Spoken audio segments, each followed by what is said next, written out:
guys, Howzit, Felcom, Trek, Amol, Huinandela, everything, all the things Afrikaans are at the beginning, to all of my new followers and old. Of course, we already know you see the jersey, you see the background, you see the name of the video. I mean, come on. You know what we're here to talk about. Game 2, Ireland Springboks. Lineups have been announced. Who's ready? Saturday, 10 a.m. Central Standard Time kickoff here in the U.S., in the central state part of the United States. Flow Sports, if you want to watch it the legit way with a delay, or hit me up. You'll see it. Hit me up on social media. I will show you how to jailbreak an Amazon brand Fire Stick. You can watch it on Super Sport the way God intended you to watch. So before we even begin, yes, I am rocking. I had to get the 2024 joint. It just came in this week. I mean, kind of wish I wasn't a green screen because it wouldn't be keep disappearing on us. But yes, I am rocking the fresh new. It's got the MTN logo on it. Nike's still doing it, obviously. And absolutely excited. Last week, obviously coming away with the 27-20 victory. It was not nearly that close. Handré Pollard, we discovered that Handré Pollard, yes, he is indeed human, and he does have bad days, but we still came away with the victory, not without some controversy. Obviously, there's been a couple of things on the internet, the biggest one being the Artie Sneman hit on Craig Casey, his teammate, people saying it was a dirty hit. I didn't see a dirty hit, and you follow through on your tackles. He did not injure Craig Casey. The ground injured him. And I think the after effect, because you didn't see him, and then the next morning I get up and there's a photo of Foff and Craig exchanging jerseys. They made it seem like it was obviously getting carted off like that is not good. But I don't think it was a dirty hit.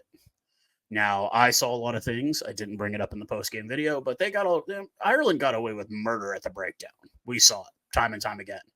That game was not nearly as close as 27-20. I had said in the pregame video last week, Ireland is not on our level, and I will continue to say that. They are not on our level. We also had an incident with Sir John Kerwin, a guy that I absolutely have a lot of respect for, former All Black, more so for his work in the mental health area. I had, watched a documentary, had no idea that he had mental health issues. And, it is 2024, guys. We do got to talk about that stuff. We got to work. It's not sissy to ask your mate if he's doing okay. And we need to get that, and we need to normalize that because our dads didn't do that, And, but not to get too sentimental here, we do have some lineups. Absolutely. Dr. Rassi Erasmus has written the exact same diagnosis, has sent it over to the chemist. It is the exact same prescription made up by the chemist. The only thing I can think is why mess with success? Now, there have been some rumors on social media last couple of days. Apparently, Faf de Klerk might have a little niggle with a thigh injury, but I see Faf de Klerk on the team sheet. So let's go ahead and go through the visiting Irish national team. They are missing a couple of players due to injury, but the front row will consist of Andrew Porter, Ronan Kelleher, and Tog Furlong, Joe McCarthy and James Ryan at lock, with Tog Bernie and Josh van der Fleer, the Dutchman. I love how people try to say I even failed and thought he was actually South African. No, he's from Ireland. And the captain this time, Caelan Doris. Peter O'Meny will come off the bench. Connor Murray, the veteran, number 9, will come in for Craig Casey, and Jack Crowley at 10. Jimmy Olo will get the start at 11. No Bundy Aki, apparently injured. I didn't even know he played last week, to be honest with you, until he was slapping himself in the head.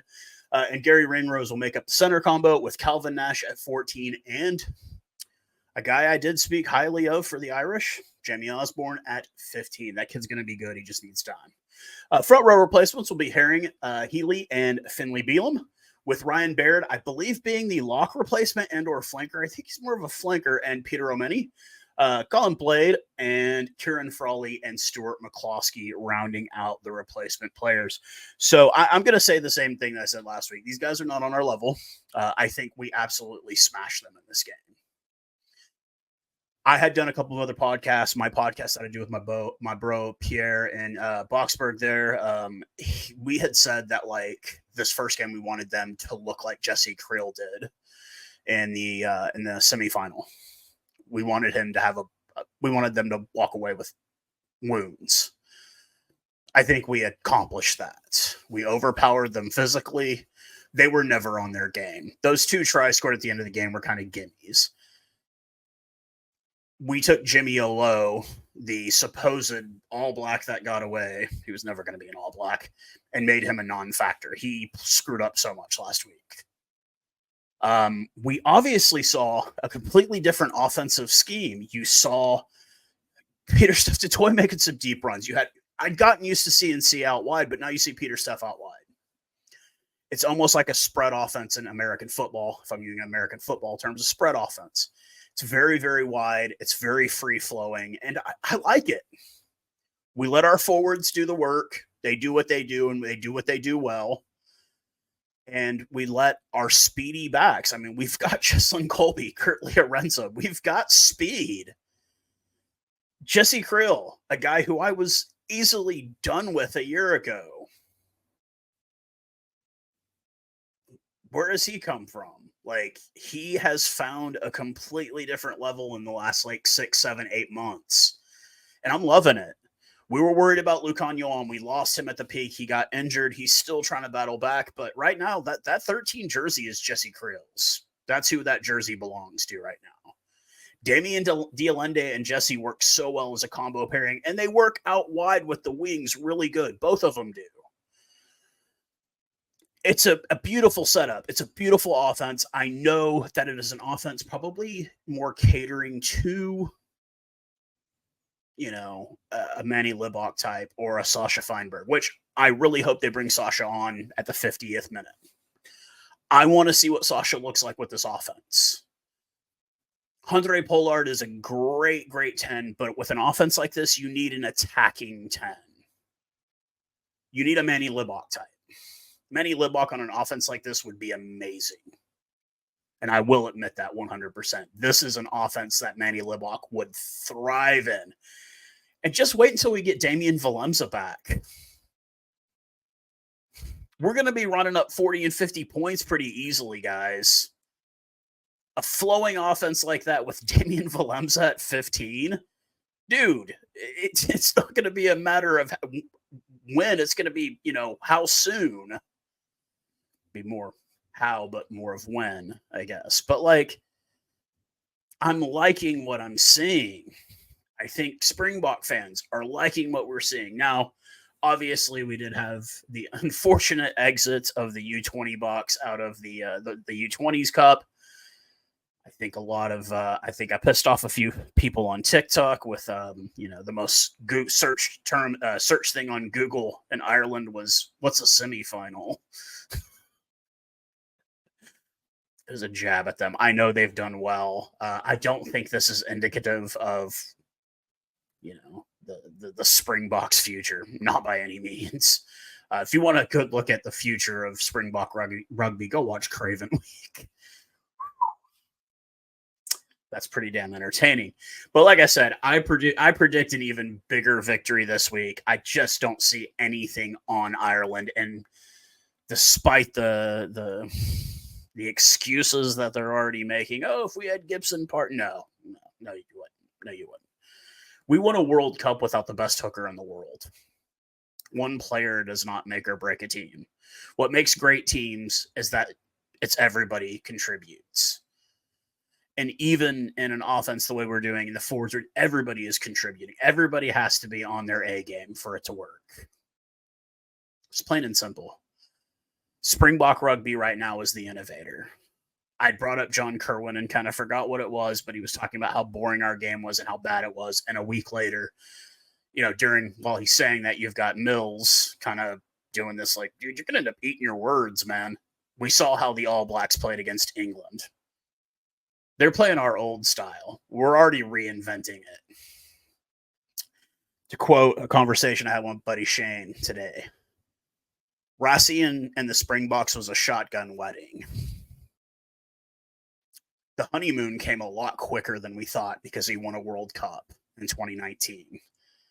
It lasted through 2023. Now it's about building a long-term relationship.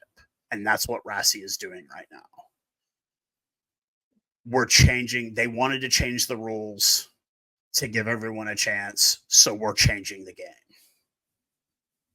The Springboks are the innovators in this game now. We're no longer the slow ground and pound. We have the speed to burn you now. And I think that if the World Cup was to be held next week, we would be the odds-on favorite by a country mile. Right now, I feel like we're in some of the best days that this jersey, that this emblem, that this logo has ever seen. Now, I know I'm going to have some old guys. Oh, you don't remember back in this? I wasn't alive in the 70s, guys. But much like the All Blacks run from 2011 to roughly 2017, there's going to come a point where people stop watching to watch you win. They start watching to watch you lose.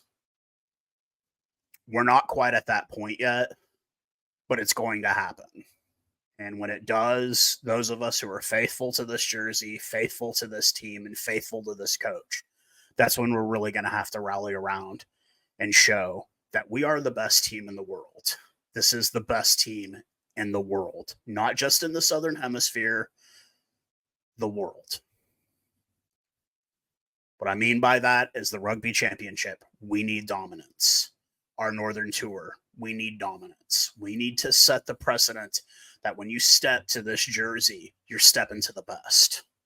There's no debate. We are the best. We have another chance to prove it this Saturday, this time from Durban.